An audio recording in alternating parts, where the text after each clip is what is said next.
முதுநிலை மருத்துவ படிப்புக்கான நுழைவுத் தேர்வு சென்னையில் இன்று நடைபெற்று வருகிறது. தமிழகத்தில் உள்ள அரசு மருத்துவக் கல்லூரிகளில் காலியாக உள்ள MD, MS உள்ளிட்ட 1200 முதுநிலை மருத்துவ படிப்புக்கான இடங்களை நிரப்புவதற்காக இந்த நுழைவுத் தேர்வு நடத்தப்படுகிறது. இத்துடன் முதுநிலை பல் மருத்துவ படிப்பு இடங்களுக்கும் இன்று நுழைவுத் தேர்வு நடக்கிறது.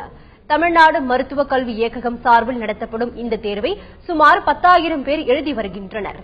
தமிழகத்தில் சென்னையில் மட்டுமே நடக்கும் இந்த தேர்வுக்காக பச்சையப்பன் கல்லூரி, எத்திராஜ் கல்லூரி உள்ளிட்ட 5 தேர்வு மையங்கள் அமைக்கப்பட்டுள்ளன. இந்த தேர்வுகளை கடந்த ஆண்டு இளநிலை முடித்தவர்களும், இளநிலை முடித்து 2 ஆண்டு அரசு பணியாற்றியவர்களும் எழுதுகின்றனர்.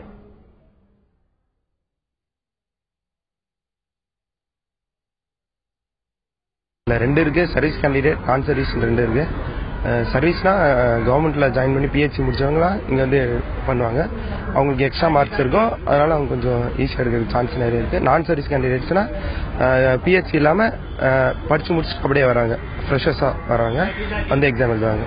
சர்வீஸ் கேண்டிடேட்ஸ்க்கு 2 years எக்ஸ்பீரியன்ஸ் இருக்கிறதுனால அவங்களுக்கு வந்து மார்க்ஸ் ஒரு 10 marks எக்ஸ்ட்ரா இருக்கும். ஸோ அவங்களுக்கு வந்து கொஞ்சம் ஈஸியா இருக்கும். நான் சர்வீஸ் கேண்டிடேட்ஸ்க்கு அது இல்லைங்கிறதுனால கொஞ்சம் அவங்க ஸ்கோரிங் பண்றது கொஞ்சம் கஷ்டம்.